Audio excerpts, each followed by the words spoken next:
This is the new all-electric Audi A6. And this is a sheet of paper with the specifications for this car. Now, if any of this is true, this is probably the most complete electric car ever made. But I'm a cynical old sod, so I don't believe it until I try it. So let's go out on the road and make sure and see if any of this is true. Now, while you're there, please like and subscribe and maybe look at the electrifying.com website so that we can do more of this sort of thing. So what is it on the spec sheet that makes the A6 seem so impressive? Well, these are the headlines. It's got an official range of 463 miles. That's 100 more than a BMW i5. It charges at 270 kilowatts. That's 100 kilowatts more than a Mercedes EQE can manage. And it was developed with a lot of input from Porsche, so should be quite good to drive. Get used to this face because you'll soon see it in your rearview mirror glued to your back bumper on the motorway. Now, there are some clever bits that I should point out. There's some vents here that open and close for extra aerodynamic efficiency, and the headlights. So those are actually the headlights, but these ones here have different pixels which do clever things and make patterns when you first start up the car. And you can download from the App Store different patterns for if you're in a different mood maybe. Now, there's also a frunk in this car. And apparently, if I gently stroke here, it opens. You still have to do a latch, unlike in the Porsche Macan, but that's probably just about big enough to put your cables in. Now, moving around to the side, these mirrors. Now, thankfully, they're going to be an option in the UK. They do add, apparently, about 3 miles to your range. Now, I can't get used to them, and in the old e-tron they were awful. They're slightly better in this car, and we'll have a look when we get on the inside. Oh, and they do fold so they don't get smashed off when you're parked on the street. Now, the more observant of you will realise that this is the back wheel. Now, it's significant in this car because this is where the drive goes. Yes, this is a rear-wheel drive Audi, and geek fans, there's only been one other car that's had that, and it's the R8 GT. Now, the biggest selling version in the UK is expected to be the rear-wheel drive. You can, of course, get Quattro, but all throughout history, Audi's been banging on about how front-wheel drive or Quattro four-wheel drive is the way, and now it's gone to rear-wheel drive. Should be interesting in the snow, I suppose. Now, this is an enormous flap. Now, what's interesting, there's one here and there's another one on the other side. Now, you can't open them both at the same time, so you can do Dumbo impressions.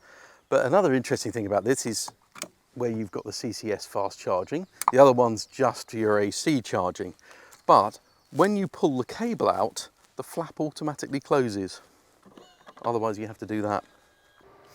At the back, they've got more lights than Christmas as well. Look, illuminated Audi badge. How do you feel about that? Is it a bit too, I don't know, Christmassy for you? But the patterns do interesting things, and you can download different ones like the front, so when you start it up, it does funky things. But also, quite cleverly, it will do little warning triangles if someone's about to open a door, so it warns like a cyclist who's coming up. Or if there's an accident in front and the car's sensed it, it will flash up the warning sign there too, which is pretty snazzy, I think.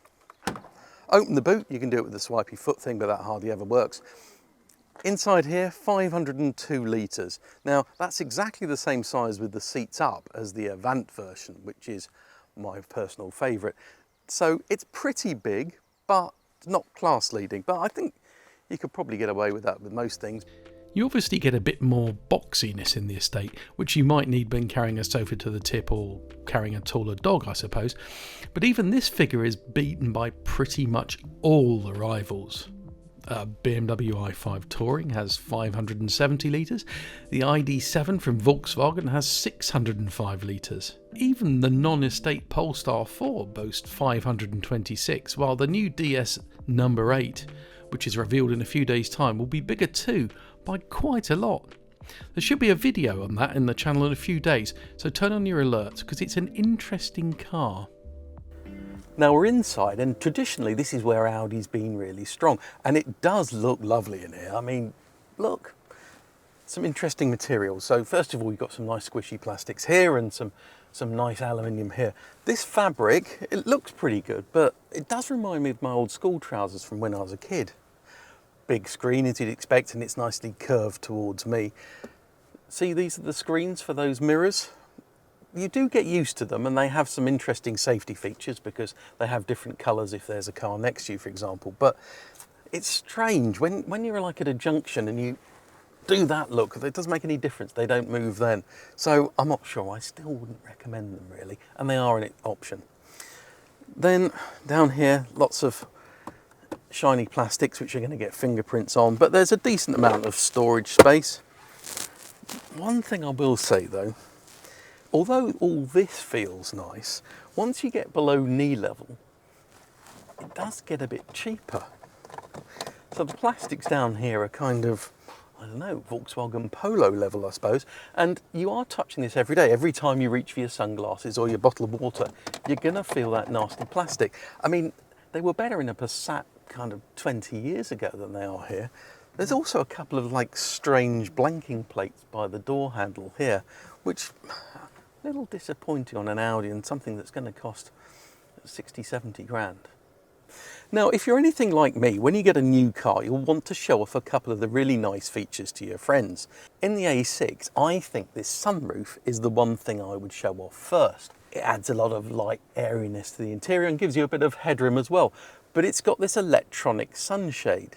Now, I've seen that before in other cars, but it does funky things on the A6. So if you just keep the button pressed, it does this thing where it puts the shade across, and then you can do it back and you can do it halfway if you want to, or you can add some funky things like this, stripes, like on an old 2CV. Isn't it great? Now in the back, it looks pretty big, and I've certainly got enough knee room. I suppose that my feet are slightly high, but it's much worse in some other cars. Now I've just about got enough height, and this is with the glass roof, and I'm only a small 5'8". I think if you're any taller, it's going to be tight in here, especially if you don't have that roof. There's a choice of two different battery capacities in the new A6. The standard e-tron has a 75.8 kilowatt-hour pack and a 283 mile range, while the performance and quattro models have a 94.9 kilowatt-hour battery and up to 463 miles from the A6 e-tron Performance Sportback. The Avant knocks off between 15 and 25 miles because it's not quite as aerodynamic and a little bit heavier. Even if you think that 400 miles is more likely in the real world, that's enough for almost 3 weeks of average daily mileages of 20 miles. The really impressive bit is the charging speeds though. The Audi uses an 800 volt system, which means it can take a really powerful feed. For the smaller battery models, it's an already impressive 225 kilowatts, but for the 96 kilowatt hour models, it's 270 kilowatts, if you can find a charger with enough muscle. That means the DC recharging time from 10 to 80% is just 21 minutes at the highest speeds. So you could drive 417 miles without stopping if your bladder will stand it. Then you can top up to 80% while having a wee in a sarnie, and it will give you a range of 370 miles. So that's 787 miles with a 21-minute stop. I reckon 2 15-minute stops, which is of course more sensible, would get you from Land's End to John O'Groats. Even the diesel addicts who get shouty in the comments will find it hard to argue with that. Part of this is due to efficiencies from things like the aerodynamics. In fact, the A6 e-tron is the most aerodynamic Audi in the company's history. Now I've been driving this car for a few minutes now and I'm pleasantly surprised, and that's because yesterday the first car I drove was the S6 Avant, which has all of the power, and I was left a little bit cold. I found it a bit inert, I suppose. The steering didn't feel great, felt a bit artificial. Now this is a rear-wheel drive version and it feels much nicer. The steering feels much better, I think, because perhaps it doesn't have that motor kind of corrupting the feel that you get through the steering wheel. So I much prefer it. I mean, the S6 would make you physically sick if you wanted to accelerate and go around corners. It had so much grip and power, and this just makes you feel slightly nauseous, but I think it's as much power as you could want in the real world, and you get extra efficiency. Now we need to talk about regen. So in the four-wheel drive versions, you've got two motors doing the regen, so you get a bit more back. And in fact, if you're going down a particularly steep hill and you're in the B mode, which is new to Audi, then you can get up to 220 kilowatts being put back into the battery. Now that's like a really good rapid charger. So yesterday I was driving down a mountain and I got 40 kilometers more at the bottom than I had at the top. Brilliant. Now, if you don't want to be in B mode, which is basically one pedal driving, it will go to a complete stop and works really well. It's also got some kind of automatic functions, so it knows when it's going to be most efficient and when it should brake more. Then you can just leave it in D, and there are paddles behind the steering wheel to give you 2 levels of regen.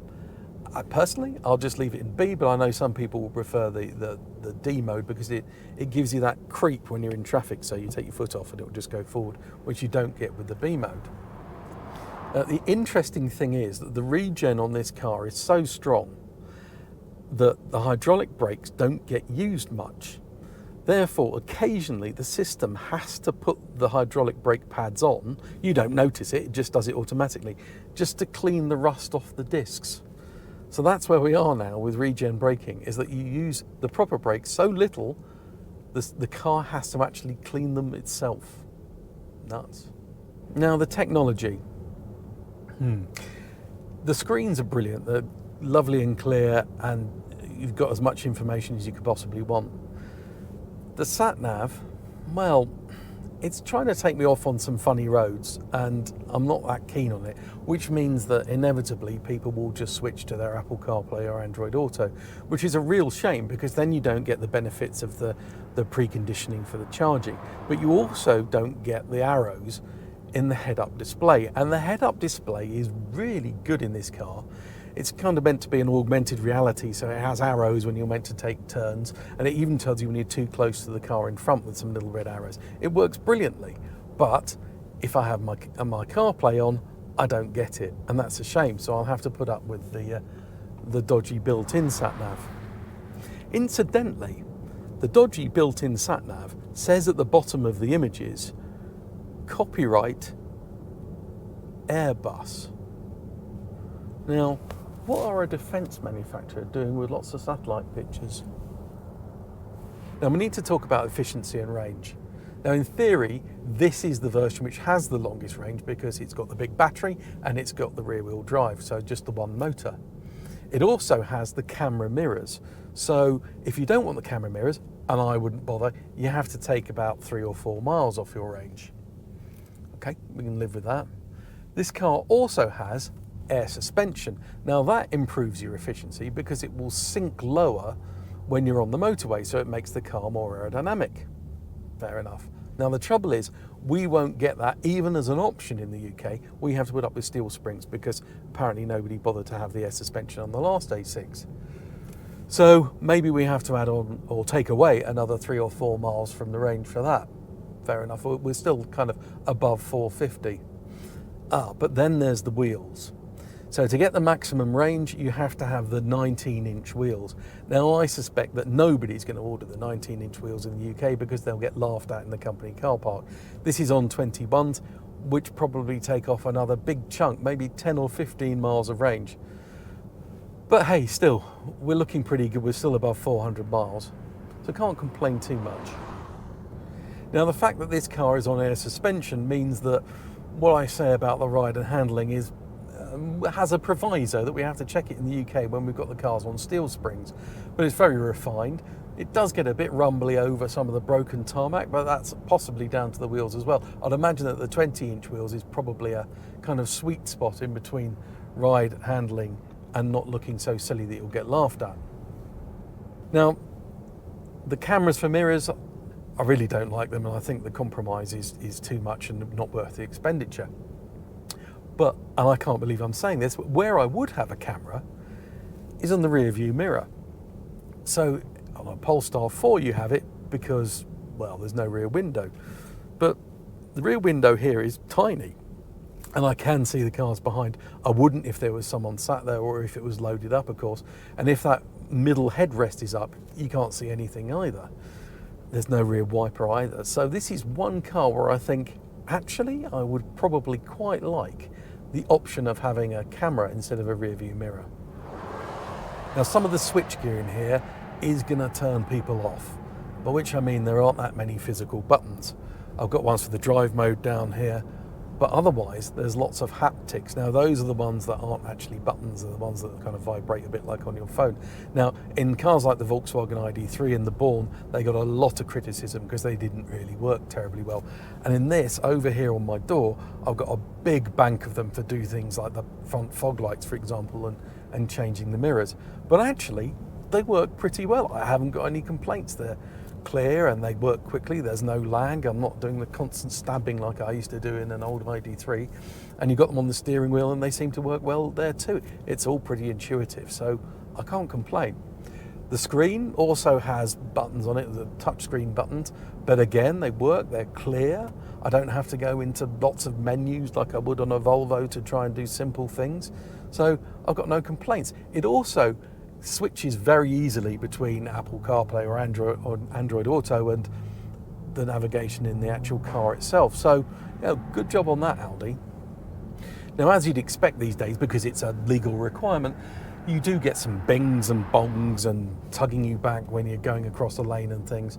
It's not too bad in this car. It's not too intrusive. I can kind of live with it, and the bongs are quite subtle. You might have heard a few while we're driving along this road, which the car, for some reason, thinks it's a 40km/h limit. I think it's a 70km/h limit because I've just seen a sign saying so. But hey, I suppose that's what we have to put up with this technology now. So actually, I think this rear-wheel drive version is nicer to drive than the Quattros with the twin motors. I just think they've got nicer steering and they're perfectly fast enough. So it's one of those rare occasions where the cheaper car, I think, is nicer than the more expensive one. Now, you might regret that when it snows, I suppose, but I would get the money that you save from not buying the Quattro and get yourself some winter tyres maybe. So is this really the perfect electric car? Is everything on my little A6 piece of paper true? Well, clearly not. I think in the real world, 400 miles is probably more realistic. And also I've picked some nits. I think the BMW i5 has slightly nicer steering feel, as does a Porsche Macan. But I'd happily swap that for the extra range you get in this and the faster charging speeds, remember. Also, it's not that big in the back, and even the Avant doesn't have that much luggage room.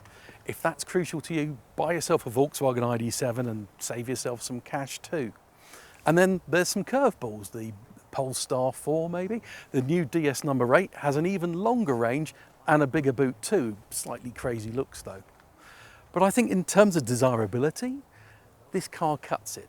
And that range, that charging speed, means it's just more practical. You can live with it every day. You can charge at home rather than having to charge out on the road, and that's going to save you some money too. Or you can do a really long journey. So it's not quite perfect, but I think it's about as close as you can get these days.